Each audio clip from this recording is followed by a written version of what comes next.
hoje nós vamos falar sobre a Revolução Industrial. Muito bem. Ao longo dos séculos 17 e 18, a Grã-Bretanha foi acumulando muitas riquezas, originárias de diferentes fontes. Dos saques promovidos pelos corsários, dos lucros obtidos pelas companhias de comércio, do tráfico de escravos e dos rendimentos obtidos nas colônias. O governo contribuiu para esse enriquecimento. Desde o século XVII, atendia aos interesses da burguesia comercial, deixando que ela tratasse de seus interesses com relativa liberdade. Isso possibilitou aos comerciantes ingleses o domínio dos mercados europeus e coloniais. Acordos comerciais com outros países altamente vantajosos para a Grã-Bretanha também a fizeram prosperar. Por exemplo, em consequência, o Tratado de Methuen, em 1703.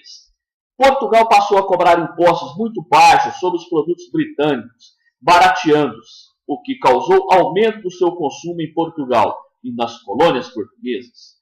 Para pagar essas mercadorias, Portugal usava o ouro extraído de Minas Gerais e assim acabou enriquecendo a Grã-Bretanha. A expansão do comércio estimulou a construção naval. Foram construídos navios maiores que podiam transportar mais carga. Ao mesmo tempo, a marinha de guerra cresceu para proteger as colônias, os mercados e as rotas comerciais britânicas. Bons navios, oficiais experientes e marinheiros treinados e disciplinados ajudaram a tornar a Grã-Bretanha a rainha dos mares. Para atender aos consumidores de todo o mundo, eram necessárias quantidades crescentes de mercadorias, especialmente tecido, o artigo mais procurado. A produção de tecidos de lã na Grã-Bretanha era artesanal. Os artesãos com suas famílias controlavam todas as etapas da fabricação. Limpeza da lã, fiação, penteação, tecelagem, tingimento, etc. Até a venda do tecido. Usavam ferramentas próprias e trabalhavam no horário e no ritmo necessários para assegurar sua sobrevivência. Comerciantes ricos, desejosos de garantir aumentar seus negócios, passaram a investir na produção de tecidos. Compraram a matéria-prima e contrataram artesãos, fixando salários, dividindo as tarefas e estabelecendo o horário e o ritmo de trabalho. A mercadoria produzida era vendida pelo patrão do mercado internacional. Os artesãos contratados podiam trabalhar em suas casas ou reunidos em uma oficina. Surgiam assim as manufaturas, cuja produção era baseada numa divisão de trabalho mais especializada e rentável do que o artesanato. Já no século XVIII, o número crescente de lanifícios tornou a criação de carneiros um negócio lucrativo. Atendendo ao interesse de proprietários rurais, o parlamento inglês autorizou o cercamento dos campos, que até então eram de uso comum. Amplas extensões de terra foram cercadas. Os pequenos cultivos foram destruídos para dar espaço às pastagens de carneiros. Essa iniciativa transformou as terras comuns em propriedades particulares e fechadas, que produziam muito mais lã. Milhares de camponeses e artesãos, impossibilitados de usar a terra, migraram para as cidades à procura de trabalho. Cidades como Liverpool, Londres, Manchester e Glasgow, atual Escócia, tinham um grande movimento comercial. Nos portos de Liverpool e Glasgow chegava o algodão proveniente das colônias inglesas, na Índia e da América. A produção de tecido de algodão das manufaturas da Grã-Bretanha em expansão, por volta de 1750, era comercializada nas colônias britânicas e trocada por escravos. Em 1733, John Kay inventou a lançadeira volante, equipamento que aumentou a velocidade do tear. O invento foi um sucesso e, por volta de 1760, estava em muitas manufaturas. Mas seu uso criou problema. As fiandeiras não conseguiam fazer os fios no ritmo exigido pela lançadeira volante.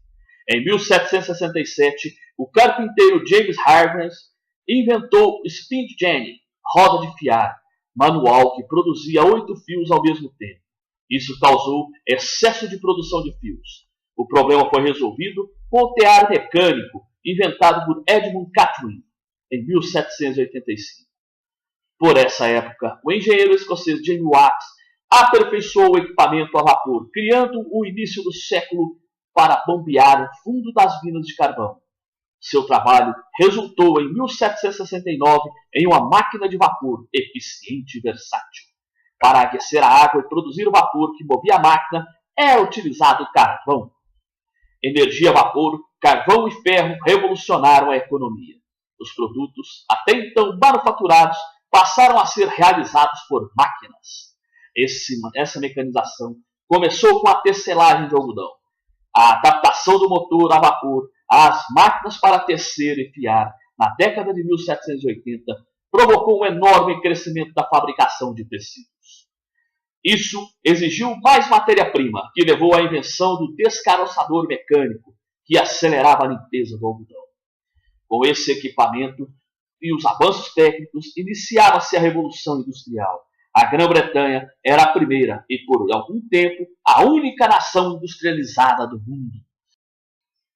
Depois de revolucionar a fabricação de produtos, a energia, vapor e o ferro foram aproveitados no setor dos transportes, originando duas importantes invenções, o navio e a locomotiva a vapor, que permitiam transportar com rapidez e em grande quantidade pessoas e mercadorias.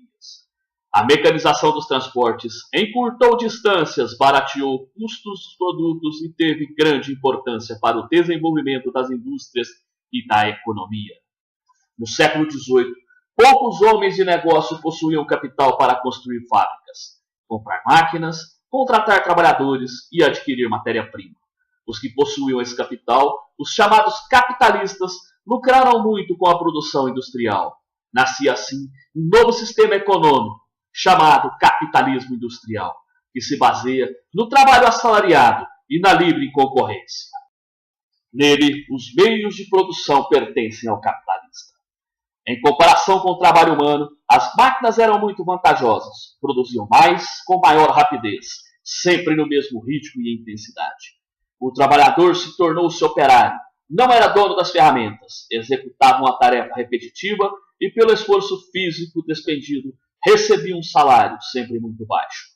Suas condições de trabalho eram degradantes, jornadas longas de 12 a 16 horas, sobre um ritmo acelerado, disciplina rigorosa, ambientes sujos, barulhentos e sem ventilação adequada, ameaça constante de dispensa sem nenhum direito, exploração do trabalho de mulheres e de crianças a partir de 5 anos de idade. Sem leis para protegê-los, os operários organizaram em sociedades que, mediante uma taxa, socorriam os trabalhadores, no caso de doença, desemprego ou morte, pagavam o funeral. Essas sociedades se espalharam a partir de 1793, mas foram proibidas em 1799. Embora clandestinas, elas continuaram se formando em todo o país e foram legalizadas em 1824. Os novos e ricos industriais levaram a vida semelhante à dos nobres, mas não tinham poder político. Os cargos políticos e direito de voto eram exclusivos da nobreza e dos proprietários rurais, que dirigiam o parlamento. A situação só se modificou na lei de 1832, que estendeu o direito de voto à burguesia, ou a quem comprovasse ter uma propriedade. Já a imensa classe operária permaneceu por muito tempo excluída do eleitorado. Bom, hoje nós falamos sobre a questão da Revolução Industrial. O que tem que ficar claro para todo mundo é que essa Revolução Industrial vai promover uma transformação nos meios de produção. A primeira coisa que tem que se lembrar é, antes o trabalhador tinha toda a ferramenta, ele fazia do começo ao fim o produto. Agora, na Revolução Industrial, ele vai apenas vender a sua mão de obra. E detalhe, ele agora vai ser especializado, vai fazer parte do produto. Ou seja, ele agora não é dono mais de todo o processo de produção, apenas de uma parcela. E isso vai fazer com que melhore as condições para o dono da empresa, porque é muito mais fácil você substituir uma pessoa que sabe fazer parte da coisa do que quem sabe fazer o todo. Pois bem, outra coisa que vai auxiliar demais essa questão da Revolução Industrial, principalmente na Inglaterra, é a questão do cercamento. O que é o cercamento? O cercamento, na verdade, é quando você pega as propriedades que existem nos meios rurais e transformam eles em propriedades particulares, expulsando essas pessoas do campo. Elas não têm outra opção, então vão parar lá na cidade. Na cidade, elas vão se tornar a mão de obra excedente. E essa mão de obra excedente é que vai fazer baratear toda a mão de obra. Um detalhe que chama atenção nesse período é que existe a utilização de muita mão de obra, tanto feminina como a infantil. As fábricas nem sempre são boas, iluminação ruim, muito sujas, a média de trabalho das pessoas nesse período é de 14 a 16 horas. Outra coisa, não tem garantias nenhuma. O patrão podia mandar embora a hora que quisesse. Outra coisa que chama atenção na Revolução Industrial é a questão da produção. A gente tem que lembrar de uma coisa muito séria, que eu sempre falo para todos vocês, os 3M. Revolução Industrial, você vai lembrar dos 3M. 3M, POC. Precisa de quê? Matéria-prima, mão de obra e mercado consumidor. Essas três coisas é que vão gerenciar a Revolução Industrial. Outra coisa que é importante saber da Revolução Industrial é que é um movimento que vai acontecer na Inglaterra e vai espalhar para o resto do mundo. Um detalhe que vai chamar a atenção de tudo isso aí é que essa Revolução Industrial vai ter várias fases. E essa primeira fase, ela vai ser marcante, porque vai aparecer aí duas classes, dois movimentos muito sérios aí. Um deles é o cartismo. O cartismo, o que é? São as pessoas que vão começar a questionar e quebrar as máquinas, e o ludismo, que também vão quebrar as máquinas. Por quê? Eles achavam que quebrando essas máquinas também poderiam controlar o processo de produção. Só que agora nós já temos uma outra coisa. Quem dita o ritmo de produção é a máquina, não mais o homem. Pois bem, Revolução Industrial, não esqueça disso. Vai gerar lá na frente mais duas coisas muito sérias, que é o Taylorismo e o Fordismo, que são dois sistemas de produção. Esses dois sistemas de produção vão fazer o quê? Que a produção comece a se maximizar e minimizar o tempo. Muito bem. Espero que vocês tenham aprendido um pouquinho sobre a Revolução Industrial.